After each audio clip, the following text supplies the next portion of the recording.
Il y a le snobisme des fines gueules et la rudesse des gueules de bois. L'infortune des gueules moins propres à la douleur des gueules cassées. Il y a les jeux d'esprit des drôles de gueules, le piquant des amuse-gueules. Mais par-dessus tout, il y a l'audace et la pugnacité des grandes gueules de Radio Espace. Exubérantes et effrénées, rarement politiquement correctes et toujours excessives, les grandes gueules plus que jamais déterminées. Grandes gueules à vie. Seul le Tout-Puissant pourra nous faire taire. Bienvenue chez les GG de Radio Espace Guinée. Vous êtes sur Kaniazik, du côté de Kindia. Merci de nous rejoindre. Vous le voyez à l'écran, Monsieur Gouressi Condé, notre invité ce matin chez les GG. Monsieur Gouressi, bonjour et bienvenue chez les GG. Oui, bonjour les GG. Bienvenue. Merci. Alors, on s'intéresse évidemment à cette grève, Monsieur Gouressi Condé. C'est très important. Déjà, votre analyse de la situation, parce que l'heure est grave, dit-on. Ça se voit aujourd'hui, les manifestations. Déjà à Conakry, pour l'instant, on n'a pas pris un petit peu la température à l'intérieur du pays. Votre analyse globale, Monsieur Gouressi Condé. Oui, je voudrais d'abord rapidement vous féliciter par rapport à vos analyses, à vos réactions, à vos commentaires sur l'actualité en général. Je pense que c'est très instructif.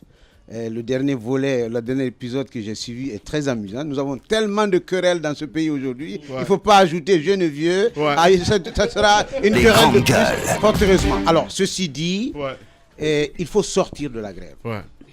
Et nous avons assez payé. Nous avons payé la mauvaise gestion de cette grève par le gouvernement de la République. Donc par l'État. Lorsque je parle de l'État, je ne parle pas que du gouvernement. Le gouvernement est une partie de l'État. Le gouvernement est chargé de la mise en œuvre du pouvoir exécutif de l'État. Donc le gouvernement fait partie des institutions de l'État. En la matière, les enseignants sont des employés de l'État et l'État ne peut pas gérer les litiges, le litige né du fonctionnement interne des syndicats, des organisations, des associations syndicales. Il faut que les syndicalistes s'approprient des difficultés internes auxquelles ils sont confrontés et qu'ils libèrent la société par rapport à ça. Ce que je regrette premièrement, c'est effectivement l'ingérence à outrance du gouvernement par rapport à un dossier qui devait être géré d'abord à l'interne, premièrement. Deuxièmement, que les centrales syndicales refusent à l'État de rencontrer et de reconnaître Aboubacar Souma, quitte à eux de faire grève si tel était le cas. Cela ne doit pas être accepté, cela est tout simplement inacceptable. Troisièmement, nous avons fourni beaucoup d'efforts depuis le mois de novembre jusqu'à aujourd'hui. Nous avons accompagné Aboubacar Souma. Moi, personnellement, bonne volonté, indépendant, facilitateur, porteur d'une mission de la Convention des acteurs non étatiques de Guinée et de African Crisis Group, j'ai travaillé auprès du grand imam et des autres, du ministre à l'institution compétente qui est le Conseil économique et social. Aujourd'hui, je me réjouis du fait que le gouvernement ait désigné formellement l'inspecteur général du travail, qui est le fonctionnaire le plus compétent en la matière, pour rencontrer Souma.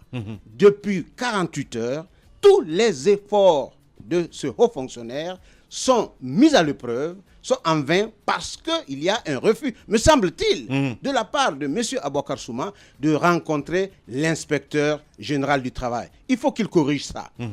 Nous sommes au soir de cette péripétie. Il appartient désormais au président de la République d'appeler M. Aboubacar Souma, d'appeler M. Sissabane, Lumbemba et tous les autres, plus l'inspecteur, plus le médiateur, pour trancher définitivement cette question. Il est le père de la nation. La revendication est sectorielle, portant sur les rémunérations, donc sur le salaire. Cela peut être traité. Faites sortir ce dossier-là et laissons de côté les questions internes, les questions d'hommes. Les grandes gueules. Donc, en clair, ce que vous voulez le faire comprendre aujourd'hui, c'est la forme. Parce qu'on parle de forme, on parle aussi de la manière. Si je peux me dire, c'est parce que le gouvernement refuse de rencontrer Souma, dans le sens que, en tout cas, ce qu'ils ont dit, que parce qu'il est illégal. Mais c'est ça, parler. La pression. Ça, c'est la pression des centrales syndicales. C'est la pression des collègues de Souma qui disent, si vous le rencontrez, si vous le reconnaissez, vous nous niez. C'est une faute. Nous sommes dans une situation qui embrase tout le territoire, qui empêche les enfants d'aller à l'école, qui nous plonge dans l'insécurité. Ce souci d'intérêt général doit amener le SLEG à se retrouver pour traiter des questions de dysfonctionnement à l'interne et nous libérer par rapport aux problèmes de salaire qui méritent d'être examinés effectivement et traités soigneusement. Le gouvernement face dos au mur, si on peut se dire ainsi, dans le sens que récemment le gouvernement a demandé à ce qu'on puisse refaire un autre congrès niet du côté de Souma. Je ne veux pas. Ben oui, c'est ce qu'il a dit. Comment comprendre cette radicalisation? M. Souma peut faire un autre congrès s'il est sûr de sa légitimité avec les autres et de sa popularité. Il peut faire le congrès. Ouais. Mais a-t-il besoin Mais on a inquiété le gouvernement en sanctionnant M. Souma. On n'a pas le droit de sanctionner un syndicaliste en période de grève. On n'a pas le droit de le muter en période de grève. Seul l'inspecteur général du travail peut cautionner, peut signer une sanction contre un syndicaliste. C'est le représentant des travailleurs. L'État est employeur en ce qui concerne les fonctionnaires. Donc, il y a eu mal-donne, il y a eu dysfonctionnement. Aujourd'hui, il faut clarifier les choses, ramener tout le monde à de justes proportions. S'ils doivent faire un congrès, ils n'ont qu'à refaire un congrès, mais il faut libérer les enseignants avant. Ouais. La crise de confiance est passée par là aussi, Moussa Moïsi. Oui, bien sûr. Moi, je me demande, la question que je me pose, c'est est-ce qu'il est de la responsabilité de l'État de demander à des structures syndicales de refaire un congrès? Ce n'est pas son rôle. Pas du tout. Voilà. Aucun texte du Code du travail en fait n'autorise l'État à organiser le fonctionnement des centrales syndicales. Ça n'existe pas. Alors est-ce qu'on peut, parce que Mafoudia mentionnait la raison qui aurait poussé Souma à ne pas accepter cette main tendue de l'inspecteur général du travail, il n'aurait pas dans son courrier fait mention du nouveau statut qu'il a en tant que secrétaire général du SLEG. Le fond, la forme. Est-ce que cela est une raison assez suffisante pour ne pas aller à cette rencontre? Mais pas du tout. Il faut le rencontrer pour Les grandes gueules. Parce que c'est un technicien, il a les textes sous les yeux, il maîtrise ces textes, c'est pourquoi il est inspecteur général, que Souma vient de lui dire, sur tel point je ne suis pas d'accord, sur tel point je suis d'accord. L'inspecteur dit, j'ai reçu votre courrier m'indiquant l'organisation de votre congrès 24 heures avant ou 48 heures avant, cela, ce n'est pas important aujourd'hui. Nous sommes dans une crise généralisée. Il faudrait mettre fin à la crise. C'est maintenant au père de la nation de ramener tous les acteurs sur la table de négociation et reprendre les activités. Voilà, notre invité ce matin, mesdames et messieurs, Dr Sékou Gouressi Condé, il faut le rappeler, président de la CANEG. Allez-y. Monsieur Gouressi Condé, est-ce qu'en période telle, les menaces valent vraiment la peine? Parce que le gouvernement n'arrête pas. On a brandi les menaces contre Abakar Souma, ça n'a pas marché, c'était la première stratégie. On continue désormais, on généralise les menaces en les brandissant contre les enseignants en disant qu'on va vous couper les salaires, on va faire ceci, on va faire cela. Est-ce qu'en telle période, ça apaise? Est-ce que ça contribue à un dialogue? Est-ce qu'on ne se radicalise pas dans les deux camps? J'ai commencé par ça, j'ai regretté la mauvaise gestion de ce dossier par le gouvernement de la République. Moi, je suis dans la gestion des crises. Moi, je suis sur le théâtre des conflits. Ma compétence, ou ma capacité, mon talent, c'est ma capacité à parler avec le chef rebelle, à le sortir de la rébellion, parce que le conflit, la crise est à son niveau. Alors, une autre proportion, si nous estimons que Souma est effectivement porteur d'une revendication et qu'il a une légitimité à partir du suivi de ses messages et de ses mots d'ordre, de ses préavis et avis, naturellement, il faut parler avec Souma. On sait bien, vous y connaissez dans l'administration, lorsque, on l'a vu ici en Guinée, lorsque vous vous trompez sur la dénomination d'un poste ministériel par exemple, il arrive que le ministre refuse simplement de signer le document et il vous dit ce n'est pas de moi qu'il s'agit. Est-ce que ce n'est pas la même règle que Aboubacar Souma a voulu appliquer à ce courrier qu'il a reçu de la part de l'inspecteur général du travail? Ça, c'est la première question. Mais vous qui observez de si près cette situation-là, vous savez bien que le mouvement syndical a éclaté depuis un certain moment. Ils sont même devant nos institutions judiciaires par rapport naturellement à la légalité, à la légitimité de Aboubacar Souma. Par quel mécanisme est-ce que vous pensez que Aboubacar Souma puisse aujourd'hui se rapprocher des autres, Louis Mbemba Souma et autres, pour nous permettre d'avoir une seule voix qui porte auprès du pouvoir? J'ai la pratique de ces acteurs-là, ils ne le feront pas. Il y a un problème d'ego. il y a un problème de considération personnelle, c'est regrettable. Ce qui est de plus regrettable, c'est l'ensemble de ces manières, muter Souma, poursuivre Souma, suspendre son salaire, suspendre ses collaborateurs, toutes choses contraires à la loi ou au texte en vigueur en la matière. Il faut revenir à nos habitudes et à nos pratiques normales. Il faut que les compétents, il y a des institutions compétentes, il y a des personnes compétentes dans ce pays qui connaissent le syndicalisme. C'est la plus vieille institution active dans l'histoire de notre pays. Aujourd'hui, ils nous embobinent dans une série, on politise d'une part, et puis le judiciaire s'empare, d'autre part, la police s'y mêle. Il faut que les centrales syndicales se retrouvent et montrent leur capacité à résoudre les litiges nés de leur fonctionnement ou leur dysfonctionnement. Les grandes gueules. Alors, il y a le Premier ministre qu'on a entendu, il y a les religieux qui sont mêlés, il y a plusieurs personnes et jusque-là, on n'arrive pas à en finir avec la crise. Vous parlez de guerre d'ego. C'est vrai que quand c'est comme ça, c'est très dur de trouver une solution. D'après vous, qu'est-ce qui s'offre aux Guinéens finalement pour tourner cette page? Aujourd'hui, c'est le chef de l'État. C'est lui, c'est-à-dire qu'on l'a tellement mis en avant que finalement, c'est lui qui doit appeler et M. Aboubacar Souma, Louis Mbemba, El Hadj Savané, Hadjara Biatou et tous les acteurs, plus l'inspecteur, le médiateur et le Premier ministre, pour dire, oh là, mettez fin à ça. Il en a et le droit et l'autorité. Dans ses attributions et délégations, il est le dernier recours. Voilà. Allez-y, mon cher Alors, un autre critère que vous faites, que vous abordez dans votre démarche, c'est celui de la gestion des manifestations sur l'axe Bambeto, Amdalaï, Kozap. Aujourd'hui, la circulation est hypothéquée, les activités sont affectées par les mouvements qu'il y a sur cet axe, même si l'on voit aujourd'hui que l'autoroute Fidel Castro aujourd'hui aussi suit la marche. Vous dénoncez en l'occurrence une mauvaise gestion de l'État. Que faut-il de manière efficace? Quelles actions efficaces faut-il prendre aujourd'hui pour mieux gérer les manifestations sur l'axe Amdalaï-Bambeto-Koza? Et définitivement. À mon avis, bon, je me remets dans mon rôle d'acteur de la société civile, d'observateur indépendant. Donc on dit la bonne volonté. À partir de ce moment-là, on fait l'historique de la question. La CMIS, qui est l'unité d'intervention des services de police, a été créée en 1987 par le ministre Ibrahima Sory Diaby en 1987.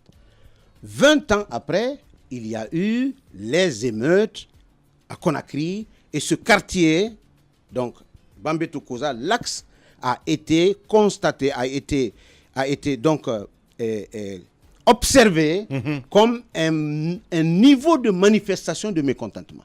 Et cela est lié, géographiquement et historiquement, à la mauvaise gestion de l'affaire Kapoor-Rai. Donc les populations ont été sauvagement déplacées, ils se sont entassés là. L'État n'a pas prêté attention. Donc l'État a créé des frustrés. Des frustrés, des exclus. Ouais. Et ceci se retrouve, et en 2007, en la faveur des grands mouvements que nous connaissons, les jeunes de cet axe ont commencé à barrer la route. Le mot d'ordre d'intervention, la mission d'intervention à l'époque, c'était pour ouvrir la voie. Donc, depuis 10 ans, on n'a pas pu ouvrir la voie. Depuis 10 ans, les forces de l'ordre viennent barrer les routes. Donc, plus les routes qui sont barrées par les jeunes, les forces de l'ordre s'ajoutent à ça pour barrer encore les routes. Les mêmes méthodes sont répétées, les mêmes pratiques, avec les mêmes résultats. Moi, je pense fondamentalement que nous devons présenter des excuses aux familles victimes de ces agissements-là dans ces quartiers-là, premièrement. Deuxièmement, il faut le social. Il faut mobiliser, si vous voulez mobiliser les imams du Fouta, les imams de Conakry, pour aller à l'encontre des imams de l'axe Bambeto Koza, pour leur dire encore une fois que les familles qui ont été touchées n'ont pas été touchées parce qu'ils sont Peul du Fouta, n'ont pas été touchées parce qu'ils sont de l'UFDG, ils ont été touchés parce qu'ils sont des êtres humains et qu'il y a mal donne, mauvaise manœuvre. Lorsque ceci est constaté, que pendant 10 ans, les forces de l'ordre utilisent les mêmes pratiques et ils n'ont aucun résultat positif, il faut changer la donne. Ouais. Bien. Ah non, mais on va essayer d'évoluer parce que Moussa a fait une émission immersion de ce côté où il a évoqué d'autres problèmes de base, Moussa Moïsi, là, vous parlez d'école, entre autres. Est-ce que l'action des gouvernants qui se sont succédés si ces actions-là avaient contribué à créer des espaces de jeu pour ces jeunes. Je vais juste rappeler, faire une anecdote. Il y a un jeune du côté de Bambeto qu'on appelle CIA qui a pris sur lui la responsabilité d'héberger la plupart des jeunes sans-abri, des enfants de la rue qui sont qui dorment à même le sol et que vous savez comme moi que ce sont ces enfants qui sont assez enclins à se jeter dans la rue, à jeter des pierres et tout. Donc il a regroupé ces enfants.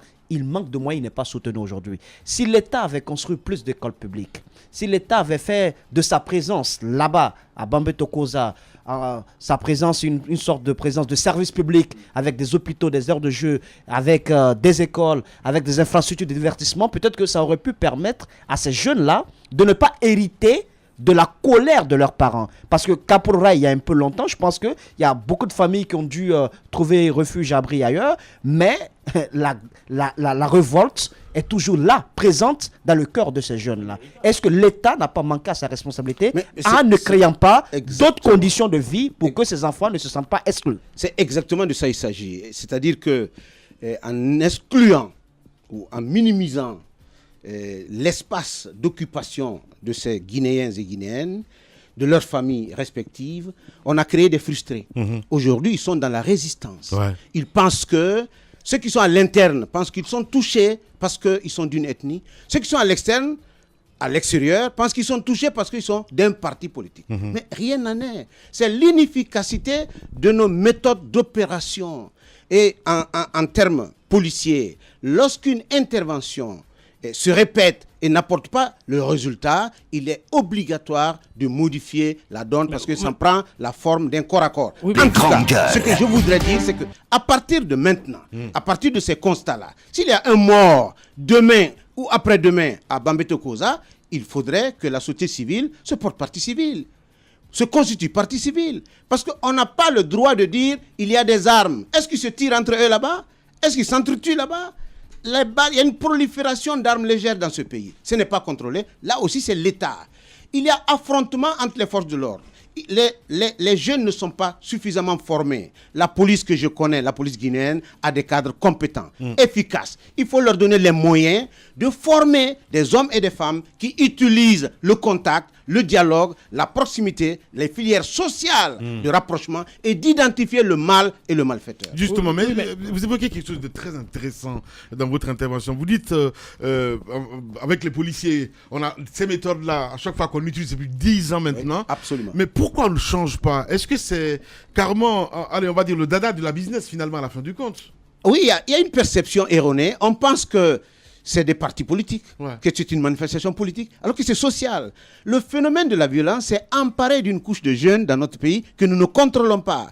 Lorsqu'on commence les manifestations, l'axe Bambeto Koza est fermé, mais de Bessia d'Abondi, c'est exactement la même menace. Alors, lorsque ça se passe à Sigiri, à Zerekore, à Macenta, à Kishidou ou à Kindia, on pense que c'est différent de ce qui se passe à Conakry. Il faut recadrer ces choses-là. L'approche du gouvernement doit consister à déceler les causes, les dimensions, les motivations de ces agissements violents et constater le fait que ces jeunes semblent même être plus organisés parce qu'ils arrivent à encercler les gendarmes et brûler leurs véhicules. Ça veut dire qu'ils sont absolument dans la résistance. Il faut aller vers eux, il faut mettre bas la terre. Il faut que l'État considère ces hommes et ces femmes comme des Guinéens d'abord et les Guinéens tout court. Ne pas les laisser enterrer leurs morts entre eux, revenir à la maison entre eux, comme il a dit Moïse Silla, sans école, sans bibliothèque, sans terrain de jeu, sans accompagnement. Ma foi, c'est le fléau de la délinquance et de la déviance. Notre invité ce matin, mesdames et messieurs, chez les GG, Dr Gouressi Kandé.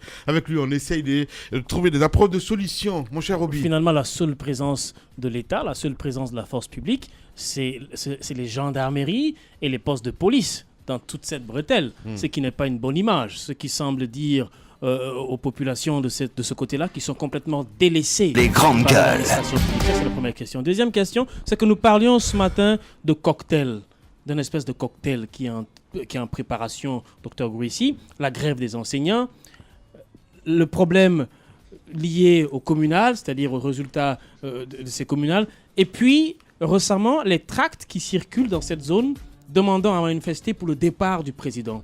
Voyez-vous, comment démêler finalement les choses, quelle approche de solution pour démêler les choses, parce qu'on ne sait plus réellement pour quelle cause les gens vont en grève, qui va en grève pour les enseignants, qui va en grève pour les résultats des dernières élections, et qui va en grève à l'appel des partis politiques finalement. Alors, dans cette espèce d'embruglio, vous, en tant que spécialiste, comment trouver une solution à une pareille situation? Les grandes gueules. Je place la troisième rapidement, vous laissez répondre définitivement. Vous avez dit tantôt que s'il y a prochainement, à partir de maintenant, une nouvelle mort, la société civile se portera partie civile. Est-ce que c'est la même démarche que vous comptez emprunter pour les morts antérieures? Qu'allez-vous faire de cela? Écoutez, nous avons alerté, ce n'est pas rétroactif, mais c'est à partir du moment où le constat, où vous me permettez d'annoncer ce que j'ai constaté sur ce terrain. J'ai observé et j'ai comparé avec d'autres pays. Je me suis dit, mais attention, il y a amalgame, il y a confusion. On mélange tout là. Je dis, cette partie de Conakry fait partie effectivement des populations guinéennes. Il ne faut pas porter un regard ethnique ou un regard politique ou un regard tout simplement partisan. Il faut que la justice fasse son travail. Il faut qu'il y ait suite dans les poursuites. Il faudrait une sorte de neutralité de l'État et que cette neutralité soit avérée et respectée. Il y a amalgame, vous avez parfaitement raison, M. Roby. Nous sommes dans une période de trouble. La Guinée n'a jamais été confrontée à des périodes d'accumulation de facteurs et de cofacteurs de troubles comme aujourd'hui. Il faut faire l'union sacrée. Il faut que les partis politiques, la société civile, les institutions républicaines se mobilisent autour de ces questions-là. Et je pense qu'il y a des démarches à faire. Moi, je me porte volontiers. La CANEG, la Convention des acteurs non étatiques, est tout à fait ouverte à toute initiative et à toute démarche dans ce sens. Merci beaucoup, docteur, d'être passé chez les grandes gueules ce matin. Je vous remercie. Les GG continuent sur Radio Espace. Véritable success story de la radio Espace Guinée, les grandes gueules, détentrices des meilleurs scores radio en Guinée, de la meilleure émission talk show, a donné le créneau horaire du départ au bureau et du retour à la maison, récoltant depuis des années consécutives le titre d'émission la plus écoutée en Guinée, toutes catégories confondues. Un grand total de plus de 5 millions d'auditeurs ont été fidèles au talk show Les GG, diffusé jour après jour sur toutes les stations du réseau Adafo Média de 9h à 10h30, un exploit qui restera longtemps dans les annales de la bande FM en Guinée.